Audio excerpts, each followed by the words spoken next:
Good morning, citizens of America. This is the U.S. Citizen Journal, Daily Brief for August 26, 2025 AD.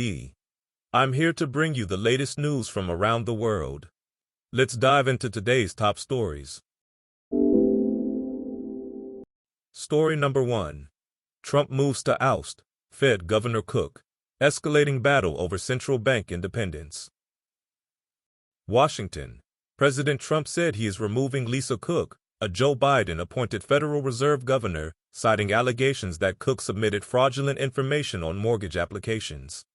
"I have determined that there is sufficient cause to remove you from your position," Trump wrote in a letter to Cook posted on social media on Monday night. Trump's decision comes days after Bill Pulte, the leader of the Federal Housing Finance Agency, alleged that in 2021, Cook sought mortgages on two properties, one in Michigan, the other in Atlanta, and described both of them as her primary residence in papers submitted 14 days apart. Pulte said he would submit the information to the Justice Department in a criminal referral. Trump said last week that he would fire Cook, the first black woman to serve on the Fed's board, if she didn't resign, though it is legally unclear whether the president possesses such power. "President Trump purported to fire me for cause when no cause exists under the law, and he has no authority to do so," said Cook in a statement late Monday. "I will not resign." Abe Lowell, a lawyer for Cook, said Trump's move is flawed, and his demands lack any proper process, basis, or legal authority. "We will take whatever actions are needed to prevent his attempted illegal action." The Fed didn't immediately comment. President Trump's attempt to fire Federal Reserve Governor Lisa Cook is the most dramatic step yet in his effort to take control of the independent central bank and its vast authority over interest rates. Trump has for months demanded the Federal Reserve lower rates to boost the economy, make housing more affordable, and lower the cost of servicing the national debt. He has castigated Fed Chair Jerome Powell for not moving sooner to cut them. By replacing Cook, he could add enough voices to the 7-member Board of Governors to potentially outvote Powell and move interest rates in his preferred direction. Story number 2. Clash looms as Trump eyes troop deployments in major cities. Pritzker promises court fight. The Pentagon has for weeks been planning a military deployment to Chicago as President Donald Trump says he wants to crack down on crime, homelessness, and undocumented immigration, in a model that could later be used in other major cities, officials familiar with the matter said. The planning, which has not been previously disclosed, involves several options, including mobilizing at least a few thousand members of the National Guard as soon as September to what is the third most populous city in the United States. Chicago, Illinois. Democratic Governor J.B. Pritzker promised to challenge President Trump's plan to deploy the National Guard to the nation's third-largest city, calling the move unconstitutional and un-American. The clash highlighted the rocky path Trump faces in trying to expand his troop rollout into more blue cities.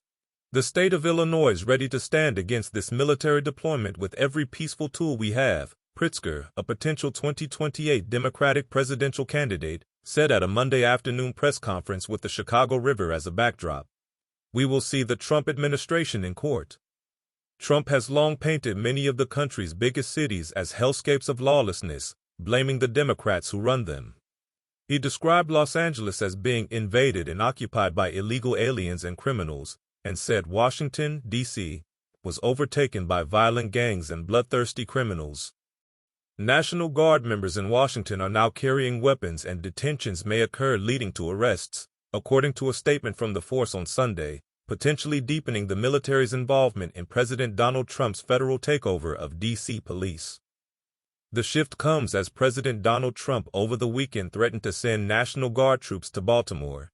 Trump said Baltimore is out of control and crime-ridden in a Sunday morning Truth Social post in response to an invitation by Maryland Governor Wes Moore, D., to join city officials to walk the streets and discuss public safety in September.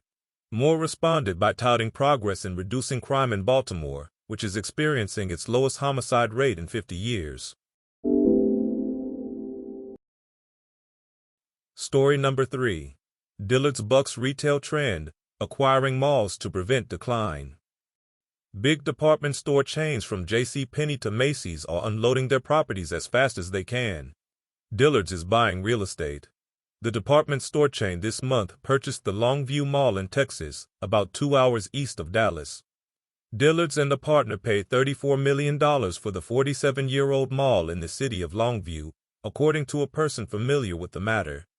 The mall was available at the right price and is a longtime favorite of Chief Executive Bill Dillard. The company also wanted to make sure it didn't fall into the wrong hands. "There are some bad actors out there in the mall industry that have been buying malls," said Chris Johnson, co-chief financial officer at Dillard's, who declined to name which ones. "They are not paying their utility bills, not paying property taxes. Every mall they own deteriorates." Investors have been among the most active mall buyers in recent years, as mall values plummeted and legacy mall companies unloaded their weaker properties. The most prolific buyers, Cohan Retail Investment Group and Namdar Realty Group, have snapped up malls at rock-bottom prices across the U.S. City officials have criticized, and in some cases sued Cohan and Namdar, alleging they continue to collect rent from tenants while letting their properties fall into disrepair.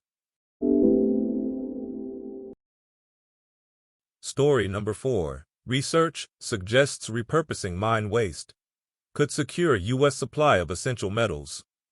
The U.S. could break its dependence on China for many critical minerals if metals found in the waste from existing American mines were used rather than discarded, new research has found. The U.S. is among a growing number of countries racing to secure more independent supplies of metals, including copper, lithium, and nickel, which are essential for a broad range of industries, from energy to technology and defense. China has invested heavily in the sector for 2 decades and dominates the supply chains for many critical minerals. That dominance contributed to the Trump administration's imposition of hefty tariffs on a range of Chinese products in a bid to encourage domestic U.S. supply chains.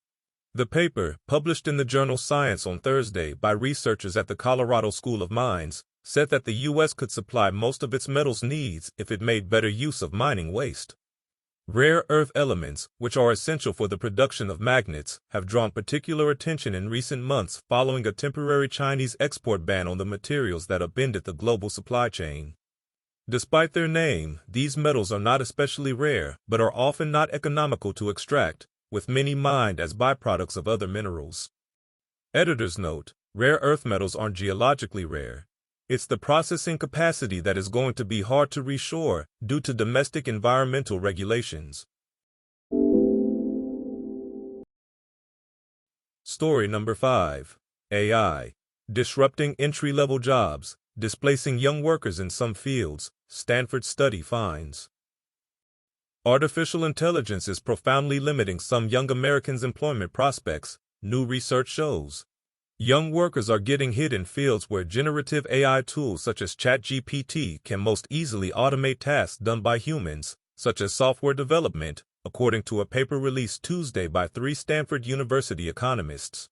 They crunched anonymized data on millions of employees at tens of thousands of firms, including detailed information on workers' ages and jobs, making this one of clearest indicators yet of AI's disruptive impact. There's a clear, evident change when you specifically look at young workers who are highly exposed to AI, said Stanford economist Eric Brynjolfsson, who conducted the research with Bharat Chandor and Ruyu Chen. At the same time, the economists found evidence that in fields where AI can help people in their work, rather than replace them, employment among young people is improving. Historical note for August 26. August 26, 1939, first televised Major League Baseball. The first televised Major League Baseball game on August 26, 1939, between the Cincinnati Reds and Brooklyn Dodgers, marked the beginning of sports media's transformation into a multi-billion-dollar industry that would fundamentally reshape American entertainment and business.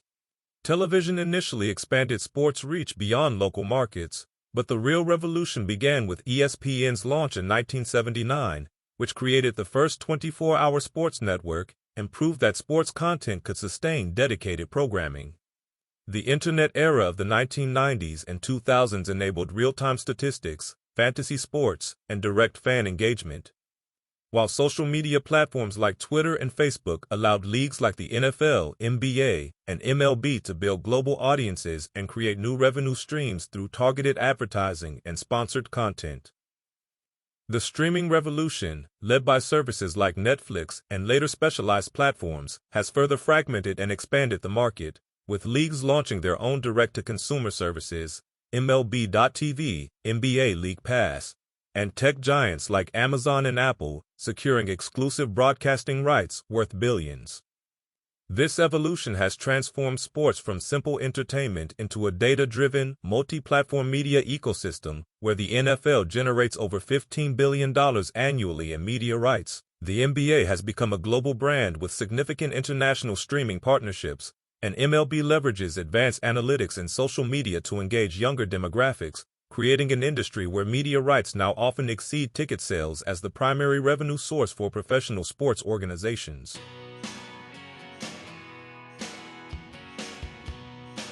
That's all for today's brief. Join us again tomorrow for more news and updates. This show was produced by Greg Loving, wishing you a great day ahead. Please follow and rate us on Apple Podcasts, YouTube, or Spotify. It helps other listeners find us. Stay informed and ad astra per aspera.